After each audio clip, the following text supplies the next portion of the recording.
Pourquoi tu te sens perdu? Tu es dans cette période de ta vie où tout semble flou, tu sembles ne plus avoir d'objectif. Voici les 3 raisons principales pour lesquelles tu peux te sentir perdu. Tu ne te connais pas. Si je te pose la question « Qui es-tu » qu'est-ce que tu vas me répondre? Je pose souvent ces questions lors de coaching et on va me répondre le prénom, le métier qu'on fait, je suis maman, papa, mais c'est pas ça qui fait qui tu es vraiment. Se connaître ses forces, ses faiblesses, ses croyances, ses limites, ses valeurs, savoir ce qui t'anime vraiment, savoir ce qui compte vraiment pour toi. C'est ça, se connaître. Sauf que on change, on évolue. La personne que tu étais il y a 10 ans, ou même l'année dernière, n'est plus la personne que tu es aujourd'hui. Par exemple, moi dans ma vie, j'avais un objectif il y a quelques années. Je voulais être secrétaire dans un établissement qui accueille des personnes en situation de handicap. J'ai tout fait pour atteindre cet objectif. Ça a pris quelques années et au final, j'ai atteint cet objectif. Sauf que le jour où j'y suis arrivée, je me suis rendu compte que j'avais changé. Et ce que je voulais il y a 10 ans, il y a 5 ans, ce n'était plus ce que je voulais aujourd'hui parce que j'avais changé. Mes priorités avaient changé, mes valeurs avaient changé, mes besoins. Donc, tu ne te connais pas. Et c'est ok, c'est normal. La solution, c'est de prendre le recul nécessaire pour faire le point sur ta vie, pour faire le point sur ce qui est important pour toi, pour connaître tes valeurs ou du moins savoir ce que tu ne veux plus dans ta vie.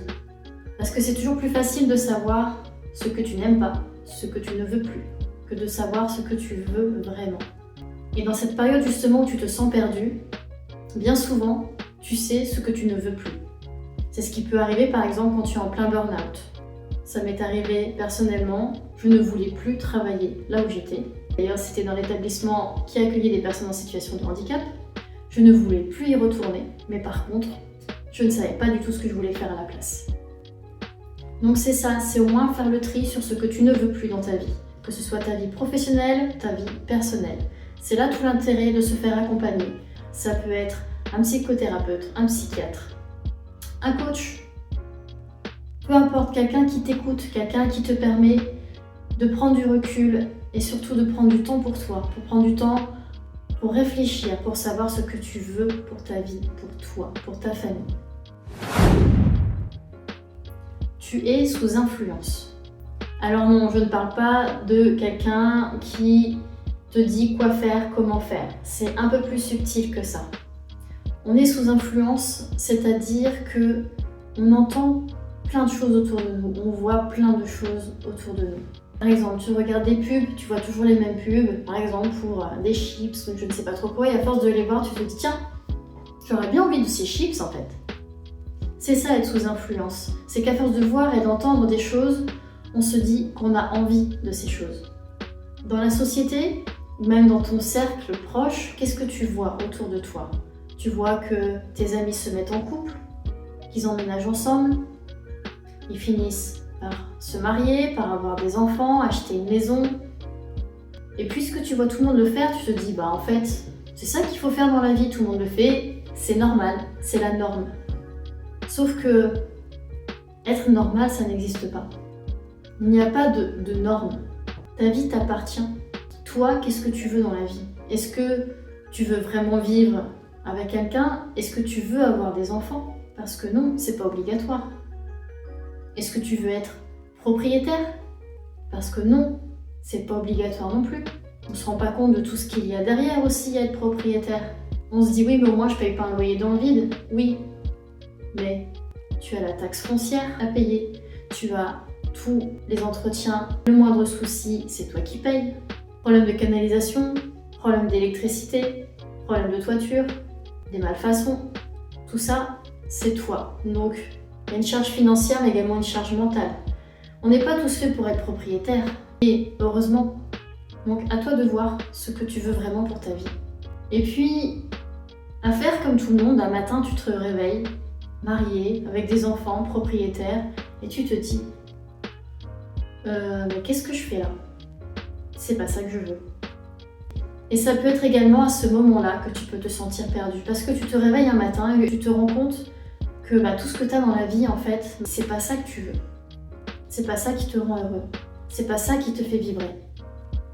Peut-être qu'au lieu d'être propriétaire, marié avec des enfants, ce que tu voulais, c'était cette notion de liberté, de vivre dans des appartements meublés, de pouvoir prendre tes clics et tes claques comme bon te semble, de voyager, de faire le tour du monde, sans contrainte. Peut-être que ce n'est pas à ce point-là pour ta vie, mais prends encore ce recul nécessaire pour savoir si tu te sens perdu. Regarde ta vie et vois si c'est vraiment cette vie-là que tu veux. Les rêves et les attentes des autres ne correspondent pas forcément à tes besoins, à tes rêves à toi. Donc, recentre-toi. Éloigne-toi des personnes qui te mettent la pression et qui te disent comment tu dois vivre. Tu es le seul maître à bord, c'est ta vie, c'est à toi de décider. Et comme je disais précédemment, en te connaissant mieux, tu sauras faire la part des choses. Tu restes concentré sur des choses sans importance. Attention, sans importance pour toi. La moindre petite chose peut te faire perdre de vue tes objectifs à toi. Tu restes focus sur des choses sans importance, des choses sur lesquelles tu ne peux rien faire, tu n'as aucune influence, et sur la vie des autres, sur ce qu'ils font, comment et pourquoi. Ça peut être aussi une fuite pour éviter toi de te concentrer sur ta vie et donc sur tes éventuels problèmes. Donc réfléchis au pourquoi tu te concentres sur des choses sans importance pour toi. Est-ce que c'est par fuite ou juste une habitude que tu as? Apprends à lâcher les choses sur lesquelles tu n'as aucune influence et concentre-toi sur tout ce qui importe, sur tout ce qui peut être changé par toi. Concentre-toi sur tout ce qui te fait vibrer, tout ce qui t'anime. Concentre-toi là-dessus. Plus tu vas te concentrer sur les choses positives pour toi, plus tu vas y voir clair. Et donc, en te connaissant mieux et en sachant quels sont tes objectifs, tu sauras te recentrer sur ce qui est essentiel pour toi. Tu sauras faire le tri dans ta vie, dans ton quotidien. Pour finir, je vais prendre une citation de Socrate, le fameux « Connais-toi toi-même ». C'est une invitation à l'introspection et à la connaissance de soi. C'est l'importance de connaître qui on est. Il dit que c'est plus important de se connaître soi-même que le monde qui nous entoure. Donc pour reprendre, pourquoi tu peux te sentir perdu? C'est parce que 1. Tu ne te connais pas. 2. Tu es sous influence. Et de 3. Tu te concentres sur des choses qui n'ont pas d'importance pour toi. Donc la solution, c'est de prendre du recul pour mieux te connaître tes besoins, tes valeurs, pour savoir ce que tu ne veux plus dans ta vie. Tu éviteras comme ça de subir l'influence de la société, de l'influence de ton entourage sur ce que tu devrais faire. Et puis comme ça, tu sauras rester concentré sur tes objectifs. Comme tu l'auras compris, c'est tout l'intérêt de se faire accompagner régulièrement, quelle que soit la méthode, que ce soit par un psychothérapeute, un psychiatre, des coachs, quel que soit l'accompagnement, c'est important de prendre le temps de se recentrer dans ces moments de vie où tu te sens perdu, se recentrer et apprendre à te connaître, la personne que tu es aujourd'hui, car on change constamment, on évolue. Et donc c'est important de faire le point régulièrement dans sa vie pour savoir quels sont nos nouveaux objectifs. N'hésite pas à me suivre, je suis sur Facebook, Instagram, LinkedIn. J'ai également mon site internet, tout s'affiche là, juste en dessous là. Et puis je te dis à bientôt. Je suis Julie Buisson, je suis coach et praticienne Teenage Song. J'accompagne principalement les femmes, les mamans et les entrepreneuses, mais ma porte est ouverte à toute personne en quête de mieux-être.